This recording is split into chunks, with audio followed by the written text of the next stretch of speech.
नमस्कार, आप देख रहे हैं न्यूज 18 बिहार झारखंड का डिजिटल प्लेटफॉर्म। मैं हूं शुभी मिश्रा आपके साथ। इन दिनों सबसे ज्यादा अगर किसी की कीमत की चर्चा हो रही है तो वो है सोने की।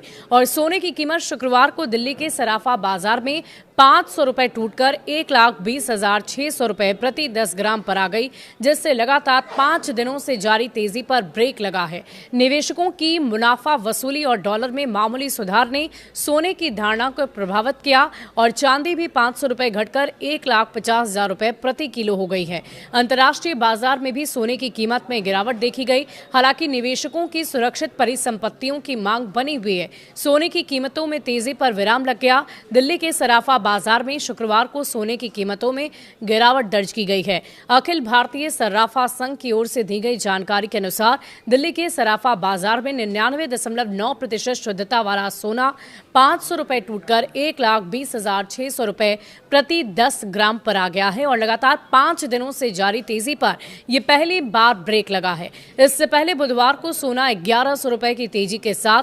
1,21,100 रुपए प्रति 10 ग्राम के रिकॉर्ड स्तर पर पहुंचा था। वहीं 99.5% शुद्धता वाला सोना भी 500 रुपए गिरकर 1,20,000 रुपए प्रति 10 ग्राम पर आ गया। पिछले कारोबारी दिन 1,20,500 रुपए पर बंद हुआ था। 2 अक्टूबर को बाजार बंद रहा। गांधी जयंती और दशहरा के मौके पर 2025 को शराफा बाजार बंद रहा और ऐसे में शुक्रवार को खुलने पर मुनाफा वसूली का दबाव देखने को मिला है, जिससे कीमतों में गिरावट दर्ज की गई है। सोने की तरह ही चांदी की कीमत में भी गिरावट दर्ज की गई और इसमें भी 500 रुपए की गिरावट दर्ज हुई है। लगभग 1.5 लाख रुपए प्रति किलोग्राम सभी करों सहित यानी सभी तरह के टैक्स को इंक्लूड करते हुए इससे पहले बुधवार को 1,50,500 रुपए प्रति किलोग्राम पर यह स्थिर रहा था। डॉलर और मुनाफा वसूली का क्या असर हुआ है वो भी जान लीजिए। HDFC सिक्योरिटीज के वरिष्ठ जिंस विश्लेषक सौमिल गांधी ने यह बताया कि अमेरिकी डॉलर में मामूली सुधार और निवेशकों की मुनाफा वसूली की वजह से सोने में गिरावट दर्ज की गई है। लगातार 5 दिन तक नए रिकॉर्ड बनाने के बाद निवेशकों ने मुनाफा वसूला, जिससे सोने का भाव दबाव में आ गया है। अंतर्राष्ट्रीय बाजार में सोने का क्या हाल है वो भी बता देते हैं। इसमें भी गिरावट दर्ज हुई है। सोना 3,897.20 डॉलर प्रति औंस के रिकॉर्ड स्तर को छूने के बाद शुक्रवार को 3,863.51 डॉलर प्रति औंस पर आ गया है।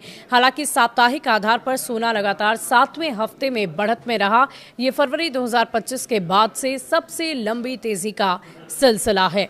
सौमिल गांधी ने यह भी कहा कि सोने की इस लंबी तेजी के पीछे सुरक्षित निवेश वाली परिसंपत्तियों की बढ़ती हुई मांग है। एक्सचेंज ट्रेड फंड यानी कि ETF में निवेश और केंद्रीय बैंकों की सक्रियता खरीदारी ने भी इस रुझान को मजबूती दी है। वैश्विक अनिश्चितता से सोने को सहारा ऑगमेंट रिसर्च की प्रमुख रोंशा चन्यानी ने कहा कि अमेरिका में शुल्क वृद्धि से अंतर्राष्ट्रीय व्यापार को लेकर चिंता बढ़ गई है। साथ ही भू राजनीतिक तनाव के कारण सोने की मांग सुरक्षित निवेश के रूप में और भी ज्यादा बढ़ गई है। सोने पर अमेरिकी शटडाउन का असर भी हुआ है। सौमिल गांधी ने यह भी बताया कि अमेरिका में वित्त पोषण की समस्याओं के कारण सरकार के कामकाज ठप पड़ने की स्थिति बन गई और इससे बाजार प्रतिभागी अब श्रम बाजार और अर्थव्यवस्था के संकेतों के लिए निजी क्षेत्र की रिपोर्ट पर ज्यादा भरोसा कर रहे हैं। गैर कृषि वेतन आंकड़ों में देरी होने की संभावना है, जो बाजार की दिशा को तय करेगा। तो सोना की इस बढ़ती कीमतों को लेकर आपकी क्या राय है, हमें कमेंट सेक्शन में लिखकर जरूर बताइएगा। आप क्या चाहते हैं, सोने के दाम में कितनी कमी लाई जाए, कितना गिरावट दर्ज किया जाए, ये भी लिखकर जरूर बताइएगा। शुक्रिया।